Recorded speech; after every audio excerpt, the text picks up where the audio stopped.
Hello guys, welcome to our channel literature inside Tamil. இன்னைக்கு நம்ம பார்க்க போற summary the dark holds no terror. Author name Shashi Deshpande.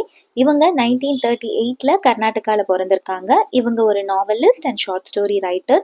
இவங்களுடைய writing style mostly simple and ரியலிஸ்டிக்கா இருக்கும். இவங்களுடைய major works that long silence, the dark holds no terror, roots and shadow.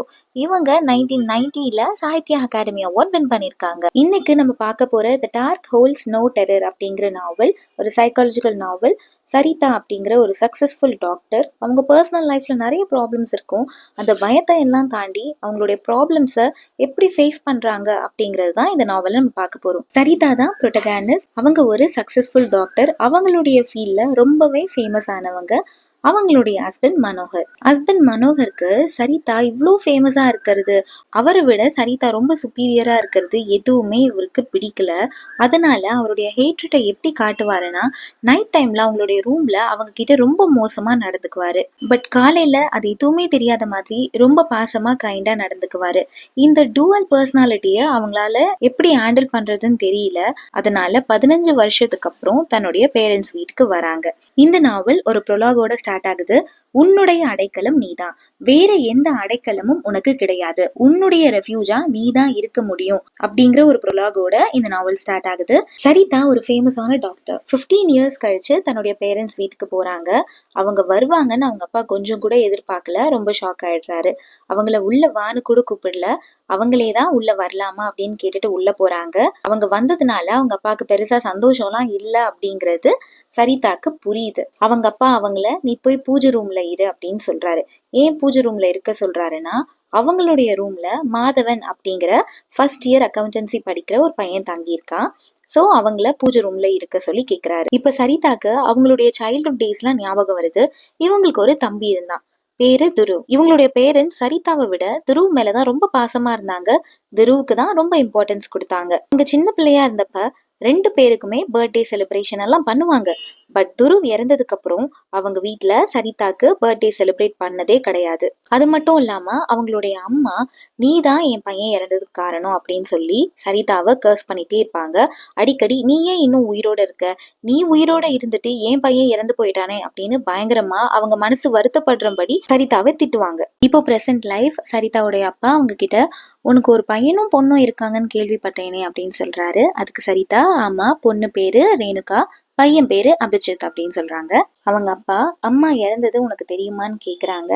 அதுக்கு சரிதா ஆமா, ஒரு நாள் என்னுடைய பேஷண்ட் மண்டு வந்துட்டு அம்மா ஸ்டொமக் கேன்சர்ல இறந்து போயிட்டாங்க அப்படின்னு சொன்னாங்க. இது நான் என்னுடைய ஹஸ்பண்ட் கிட்டேயும் சொன்னேன். அவரு உன் அம்மா இறந்தது கூட உன்கிட்ட யாரும் சொல்லல. அண்ட் ஆல்சோ அவங்க இறந்து போய் 1 மாசத்துக்கு மேலாகுது. இப்போ நீ போய் என்ன பண்ண போற, ஸோ போக வேண்டாம்னு சொல்லிட்டாருன்னு சொல்றாங்க. இப்போ சரிதா அவங்க அம்மாவுடைய அலமாரியை ஓபன் பண்றாங்க. அதுல நிறைய போட்டோஸ், ஃபேமிலி போட்டோஸ் எல்லாம் இருக்கு. அதை பார்க்கும்போது சரிதாக்கு அவங்களுடைய சைல்ட்ஹுட் டேஸ் ஞாபகம் வருது. இப்போ அந்த இடத்துக்கு மாதவ் வராரு. வந்து உங்க அம்மா என்கிட்ட ரொம்ப நல்ல முறையில நடந்துப்பாங்க, அவங்கள எனக்கு ரொம்ப பிடிக்கும் அப்படின்னு சொல்றாரு. உடனே சரிதா அவங்க மனசுக்குள்ள உங்ககிட்ட நல்ல முறையா நடந்துட்டாங்க, பட் என்கிட்ட அந்த மாதிரி நடந்துக்கலே அப்படின்னு நினைக்கிறாங்க. இப்போ சரிதாக்கு அவங்க அம்மா அவங்கள திட்டினது, கர்ஸ் பண்ணதெல்லாம் ஞாபகம் வருது.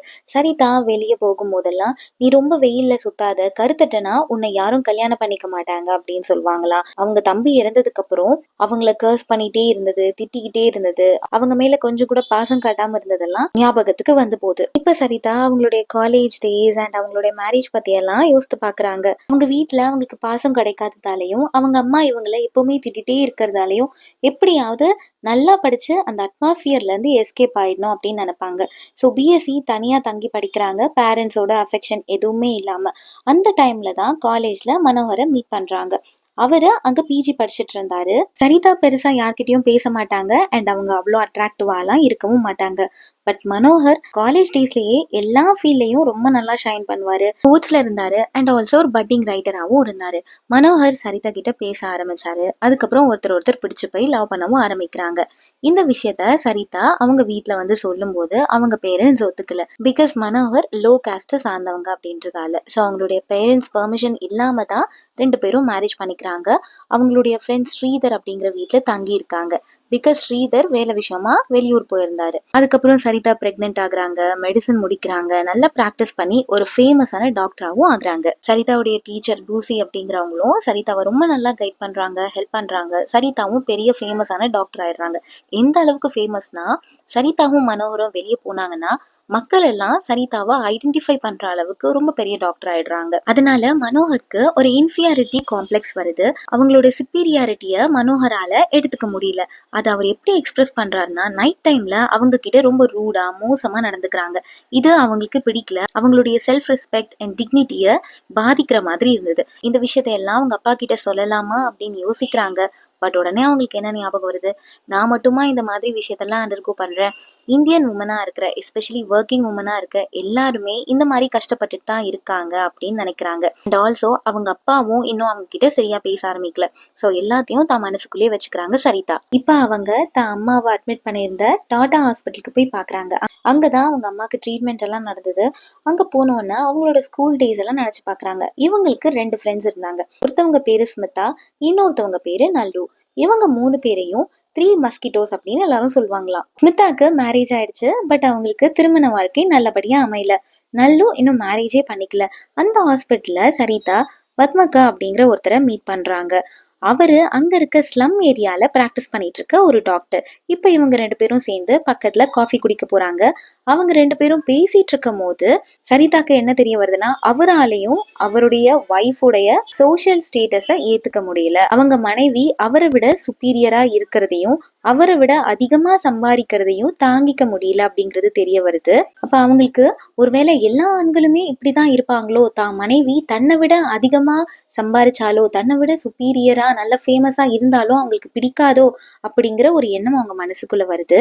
யாருமே அவங்க குடும்பத்துல இருக்க பெண்களுக்கு இம்பார்ட்டன்ஸ் கொடுக்கறதே இல்லையோ அப்படின்னு யோசிக்கிறாங்க. ஏன்னா அவங்க ஃபேமிலியிலயுமே அவங்க சின்ன பிள்ளையா இருந்தப்ப விநாயகர் சதுர்த்தி எல்லாம் நல்லா செலிப்ரேட் பண்ணுவாங்க. பட் அவங்களுடைய தம்பி துருவ் இறந்ததுக்கு அப்புறம் செலிப்ரேஷன் அப்படிங்கிற ஒண்ணு அவங்க வீட்டுல நடந்ததே இல்லையா. இப்ப ஒரு நாள் சரிதாவுடைய அப்பா அவங்க கிட்ட வந்து பேசுறாங்க. அந்த சமயத்துல சரிதா அவங்க மனசுல இருந்த எல்லாத்தையும் அவங்க அப்பா கிட்ட சொல்றாங்க. இந்த மாதிரி துருவுடைய டெத்துக்கு நான் காரணம் இல்ல. ஒரு நாள் என்னுடைய ஃப்ரெண்டு ஸ்மிதா ராணி ஆஃப் ஜான்சி படத்துக்கு போகலாம் அப்படின்னு கூப்பிட்டா, நானும் அம்மா கிட்ட வந்து பெர்மிஷன் கேட்டேன். பட் அவங்க பெர்மிஷன் கொடுக்கல. அதனால எனக்கு கோவம் வந்துருச்சு. ஸோ அந்த வீட்லயே இருக்கக்கூடாது, வீட்டை விட்டு போயிடணும் அப்படின்னு சொல்லி நான் வெளியே போயிட்டேன். என் கூட தம்பி துருவும் வந்துட்டான். போற வழியில நான் வழுக்கி விழுந்துட்டேன். அம்மா வந்து துருவை மட்டும் கூட்டிட்டு போயிட்டாங்க. நானும் எங்க போறதுன்னு தெரியாம வீட்டுக்கு வந்துட்டேன்.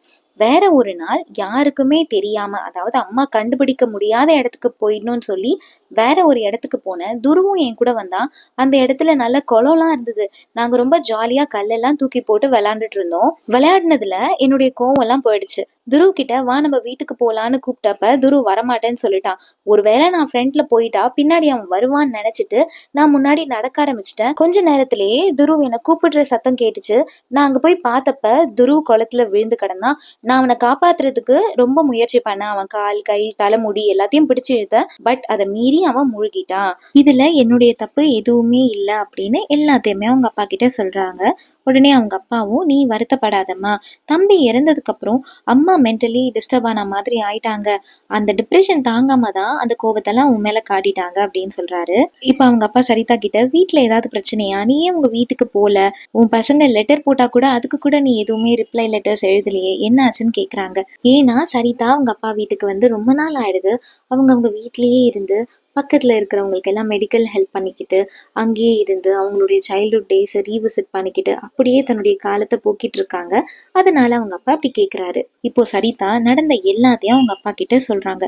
இந்த மாதிரி மனோக்கு என்னுடைய சுப்பீரியாரிட்டி பிடிக்கல, நான் அவரை விட அதிகமான ஃபேமஸா இருக்கிறதும் பிடிக்கல. அது மட்டும் இல்லாம ஒரு நாள் ஒரு இன்டர்வியூல உங்க ஒய்ஃப் உங்களை விட சோஷியல் ஸ்டாண்டர்ட்ஸ்ல ஹையரா இருக்கிறது உங்களுக்கு எப்படி ஃபீல் ஆகுதுன்னு கேட்டாங்க. அது இன்னுமே அவரை ப்ரொவோக் பண்ணிடுச்சு. அதனால நைட் டைம்ல அவர் என்கிட்ட ரொம்ப மோசமா நடந்துக்கிறாரு. பட் காலையில ரொம்ப நார்மலா பிஹேவ் பண்றாரு, ரொம்ப பாசமா கைண்டா இருக்கிறாரு. இந்த கேரக்டரை எப்படி எடுத்துக்கிறதுன்னு எனக்கு தெரியல அப்படின்னு எல்லாத்தையும் அவங்க அப்பா கிட்ட சொல்றாங்க. இந்த சமயத்துல அவங்க பையன் கிட்ட இருந்து ஒரு லெட்டர் வருது. அந்த லெட்டர்ல அவங்க பையன், அப்பா உங்களை கூட்டிட்டு வர்றதுக்காக அங்க வந்துட்டு இருக்காரு அப்படின்னு எழுதியிருக்கான். பிகாஸ் அவங்க வீட்டுல எல்லாருக்கும் தெரிஞ்சிடுது சரிதா அவங்க அப்பா வீட்டுக்கு தான் போயிருக்காங்கன்னு. பட் சரிதாக்கு மனு கூட போயிட்டு அவங்க கூட வாழ்றது சுத்தமா பிடிக்கல. ஒருவேளை இங்க வந்து கூட்டிட்டு போயிடுவாரோ அப்படின்னு நினைச்சிட்டு, நான் இங்க இருந்தா தானே கூட்டிட்டு போயிடுவாரு, நான் இங்க இருந்து வேற எங்கேயாவது போயிடுறேன்னு சொல்லி அவங்க ட்ரெஸ் எல்லாம் பேக் பண்றாங்க. அவங்க அப்பா வந்து நீ இங்கேயே இருமா, எங்கேயும் போகாத அப்படின்னு சொல்றாங்க.